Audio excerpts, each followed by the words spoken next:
Hello everyone, আসসালামু আলাইকুম and welcome to my channel সারিফাতুলিস ব্লগ। আশা করছি সবাই সুস্থ আছেন, ভালো আছেন। আজ আবার চলে আসলাম আরও একটা নতুন ভিডিও নিয়ে তোমাদের সঙ্গে।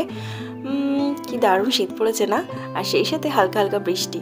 আর বৃষ্টির জলে ভিজে গাছগুলো যেমন হয়েছে, তার উপর আমি আবারও বেশি করে জল দিয়ে গাছকে ধুয়ে একটু পরিষ্কার করে নিয়েছি। আর তাই একটু তোমাদের সঙ্গে ভালো শেয়ার করি। কি সুন্দর লাগছে না আমার গাছগুলোতে, কিন্তু ফুল ফল দুটোই এসেছে। আর এই যে চন্দ্রমল্লিকা গাছগুলো কিন্তু অনেক আগের, গত বছরের গাছ, এবছর ফুল হচ্ছে। আর এটা তো নতুন দেখেছই। আর সেই সাথে চন্দ্রমল্লিকা গাছের ওই যে ম্যাজেন্ডা কালারের ফ্লাওয়ারগুলো হয়েছে না, কি দারুণ। আমি তো আপনাদের সঙ্গে সেটা শর্টসের মধ্যে শেয়ার করেছিলাম। আর সেই সাথে এক্সট্রা অনেকগুলো গাছ রয়েছে, সেগুলোতেও টুকটাক হয়েছে আর কি। আর সেই সাথে কয়েকটা আমি ওই যে ড্রাগন ফ্রুটের বীজ থেকে ড্রাগন ফ্রুটের গাছ হয়েছিল, সেটা ভাবলাম তোমাদের সঙ্গে আজ শেয়ার করে দিই। বেশ ছোটো ছোটো গাছ হয়েছে, এখন অন্য জায়গায় রিপোর্টিং করে নিয়ে আমি এখানে রেখে দিয়েছি। এই যে এই ফুলটার কথা বলছিলাম, এটা কি দারুণ না, কালারটাও কি সুন্দর। তো চলো, আজকে সব ভিডিওটা আমি একটু সকাল সকাল শুরু করলাম। আর এখন যাব কিচেনে।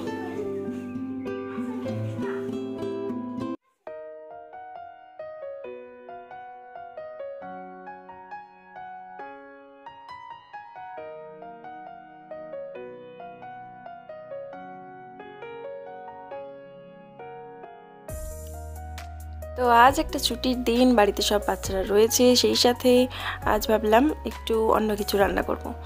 আজ একটু সবজি দিয়ে আর মাংস দিয়ে একটা একটা মিক্স টাইপের যে বিরিয়ানি হয় যেগুলো, সেগুলো আজকে বানাবো। তাই একটু আলু আর একদিকে একটা সবজি ফ্রাই করে নিচ্ছে। সেই সাথে শান্ত কিচেনে যদি আমি এসেছি, ও আমার পেছনে পেছনে কিছু নেই, সারাদিন থেকে যায়। এখন বললো আমি জুস খাবো, তোকে বললাম তুমি নিজেই আজকে জুসটা বানাও, কারণ আমি এদিকে ফ্রাই করছি, আমি তোমাকে দেখিয়ে দিচ্ছি, তুমি আজকে নিজেই বানাও। আর ও এই জুসারটা পেয়ে ভীষণ এক্সাইটেড, বললো হ্যাঁ হ্যাঁ আমি বানাবো। তো এখানে বসে জুস বানাচ্ছে দাঁড়িয়ে দাঁড়িয়ে।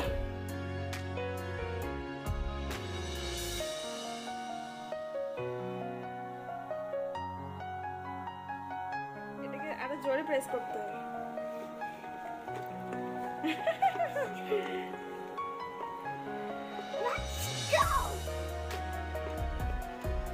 আরেকটু ওটা খোলো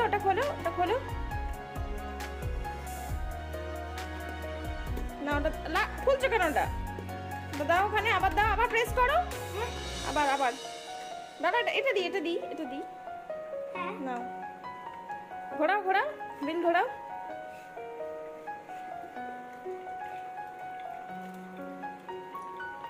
যত ঘোরাবে তত জুস পড়বে, ঘোরাও।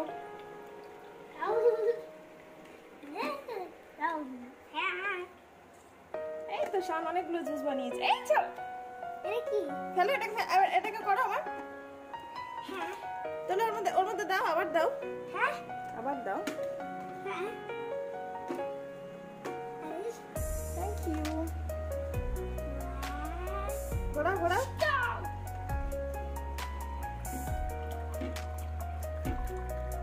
হয়েছে। এই তো জুস হচ্ছে।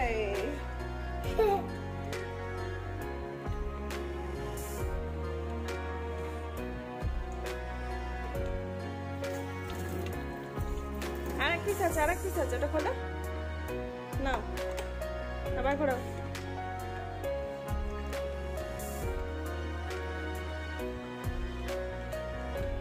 দেখি তুমি ছাড়ো। আর নেই, ফিনিশ।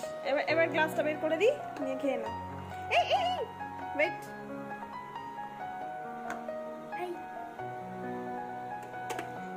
Thank you. তো ওদিকে ওর সঙ্গে ওকে একটু এন্টারটেন করতে করতে আমার কিন্তু এদিকে সবজি ভেজে নেওয়া, সেই সাথে আলুকে ফ্রাই করে নিয়েছি, সেই সাথে মাংসও একটু কষিয়ে নিয়েছি আমি। আর সেই সাথে এদিকে আমার যে বোন থাকে, সে কাঠের উনানে ভাতটা বানিয়ে নিয়ে চলে এসেছে। আর এখন বিরিয়ানি প্লেটটাকে সাজিয়ে ফেলছি। তো আগে দিয়ে দিয়েছি রাইসটা, আগে ঘি দিয়ে এই হাঁড়িটাকে একটু গরম করে নিয়েছি, এতে কি হয় তাহলে একদমই লেগে যাবে না। আর তার উপরে দিয়ে দিয়েছি ভাতটা, তার উপর একটু বিরিয়ানির মশলা ছড়িয়ে দিলাম।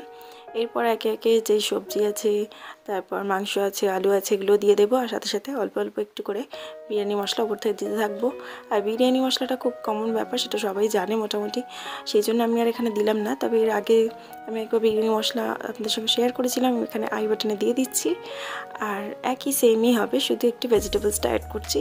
শীতের সময় একটু এই ভেজিটেবলসগুলো দিয়ে যদি যে কোনো রাইস বানানো যায় তাহলে কিন্তু বেশ ভালো লাগে খেতে, আর বাচ্চাদেরও একটু ভেজিটেবলস খাওয়ানো যায় আর কি। তো সেই কারণে এখানে একটু বিনস আর ক্যারেটস আছে। এইভাবে একে একে সব কিছু দিয়ে আমি একটু সাজিয়ে গুছিয়ে নিচ্ছি আর কি।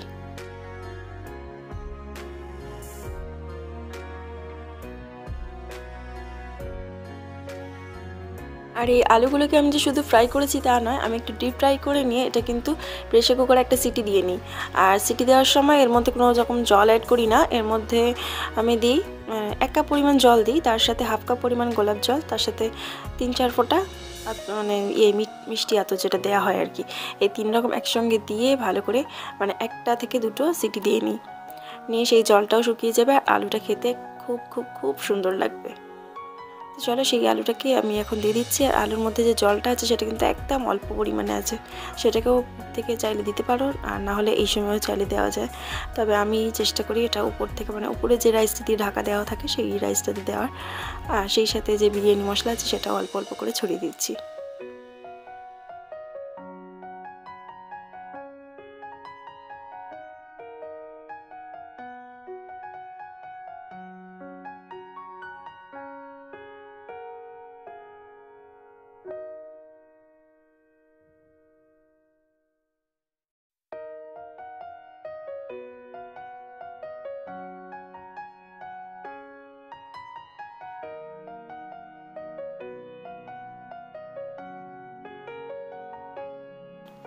তো এই পর্যায়ে আমি একটু মাংস এখানে অ্যাড করে দিচ্ছি। আর এটা হলো বিফ, তবে আপনারা চাইলে এটা কিন্তু চিকেন, মাটন যে কোনো মাংস দিয়ে বানানো যায়, একদম সেমই প্রসেস, আর খেতেও কিন্তু দারুণ মজার হবে।